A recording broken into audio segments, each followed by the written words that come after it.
ناظرین، قرآن کریم میں جو سائنسی معجزات آج سامنے آ رہے ہیں، یہ اس بات کا ثبوت ہے کہ قرآن کسی انسان کا نہیں بلکہ اللہ تعالیٰ کا کلام ہے۔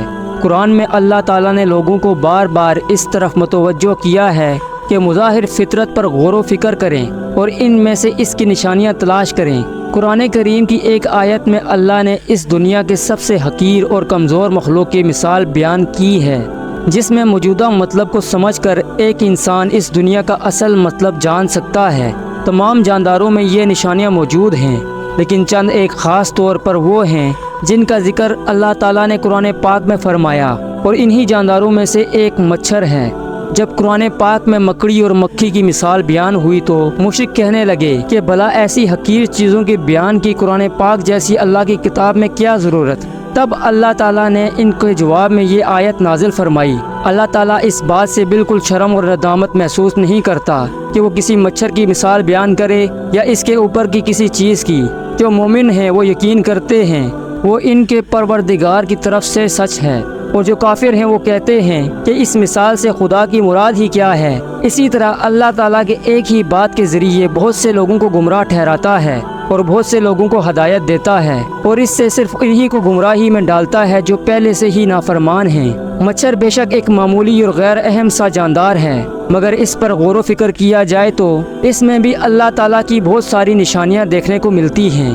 اللہ تعالیٰ نے مچھر کے لیے قرآن میں بعوض ادا کا لفظ استعمال فرمایا ہے، اور یہ لفظ مونس ہے۔ مچھر کی دنیا میں کوئی 3,500 اقسام ہیں، اور ان تمام اقسام میں صرف مچھر کی مادہ ہی انسانوں، حیوانوں اور پرندوں کا خون چوستی ہے، جبکہ نر نباتات اور پھلوں کا رس چوستا ہے۔ سوال یہ پیدا ہوتا ہے کہ مچھر کی جنسی شناخت کو آج کی میڈیکل سائنس کا کارنامہ ہے۔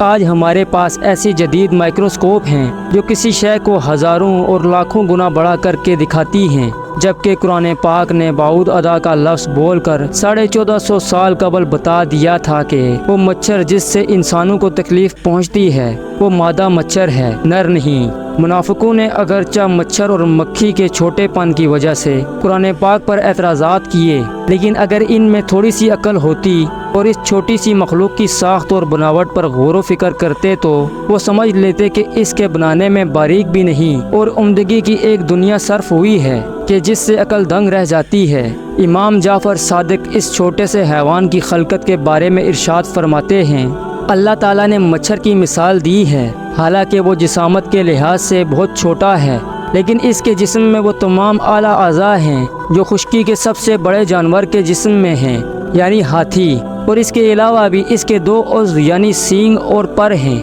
جو ہاتھی کے پاس نہیں ہیں۔ یہ ظاہر کمزور سا جاندار جسے خدا نے ہاتھی کی طرح پیدا کیا، اس میں غور و فکر انسان کو پیدا کرنے والے کی عظمت کی طرف متوجہ کرتا ہے، خصوصاً اس کی سونٹ جو ہاتھی کی سونٹ کی طرح اندر سے خالی ہے اور وہ مخصوص قوت سے خون کو اپنی طرف کھینچتی ہے۔ یہ اتنا حساس ہوتا ہے کہ صرف کسی چیز کے اٹھنے سے خطرہ محسوس کر لیتا ہے اور بڑی تیزی سے اپنے آپ کو خطرے کی جگہ سے دور لے جاتا ہے، اور تعجب کی بات یہ ہے کہ انتہائی کمزور ہونے کے باوجود بڑے سے بڑے جاندار کو عاجز کر دیتا ہے۔ حضرت علی رضی اللہ تعالیٰ عنہ نے فرمایا، اگر دنیا جہاں کے سب زندہ مخلوقات جمع ہو جائیں اور باہم مل کے کوشش کریں کہ ایک مچھر بنا لیں تو وہ ہرگز ایسا نہیں کر سکتے، بلکہ اس جاندار کی خلقت کے پراسراری پر ان کی عقلیں دنگ رہ جائیں گی اور وہ تھک کر انجام کو پہنچ جائیں گے۔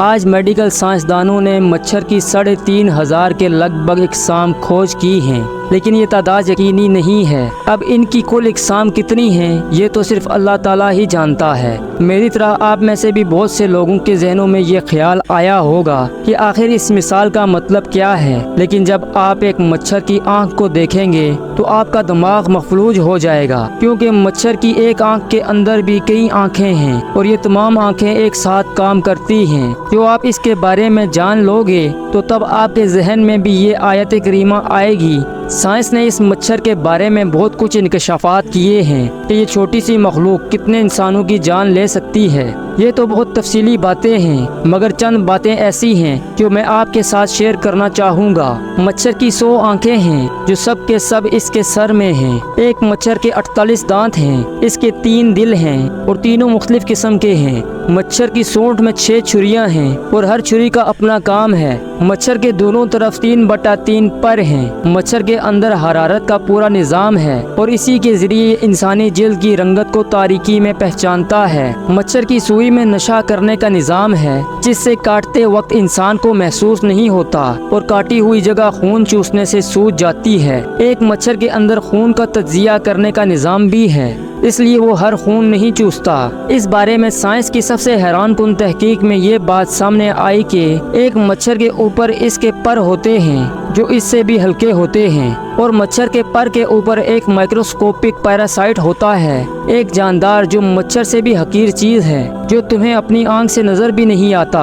اللہ تعالیٰ کو تو تمہارے اعمال کی اور غلط کاموں کی مثال دینے کے لیے ایسی چیزوں کو سامنے لانے میں کوئی مشکل نہیں، اور یہی وہ چیز ہے جس کے بارے میں اللہ تعالیٰ نے سورہ بقرہ کی آیت نمبر 26 میں فرمایا، بے شک اللہ اس سے حیا نہیں فرماتا کہ مثال سمجھانے کے لیے کیسی ہی چیز کا ذکر فرمائے، مچھر ہو یا اس سے بڑھ کر۔ بہرحال ایمان والے تو جانتے ہیں کہ یہ ان کے رب کی طرف سے حق ہے، اور رہے کافر تو وہ کہتے ہیں اس مثال سے اللہ کی مراد کیا ہے؟ اللہ بہت سے لوگوں کو اس کے ذریعے گمراہ کرتا ہے اور بہت سے لوگوں کو ہدایت عطا فرماتا ہے، اور وہ اس کے ذریعے صرف نافرمانوں ہی کو گمراہ کرتا ہے۔ اللہ پاک ہم سب کو قرآن پڑھنے اور اس پر عمل کرنے کی توفیق عطا فرمائے۔ تو ناظرین، یہ تھی آج کی ہماری ویڈیو۔ امید کرتے ہیں آپ کو ہماری یہ ویڈیو پسند آئے گی۔ ہم ملتے ہیں آپ کو ہماری نیکسٹ ویڈیو میں، تب تک اپنا خیال رکھیے گا۔ اللہ حافظ۔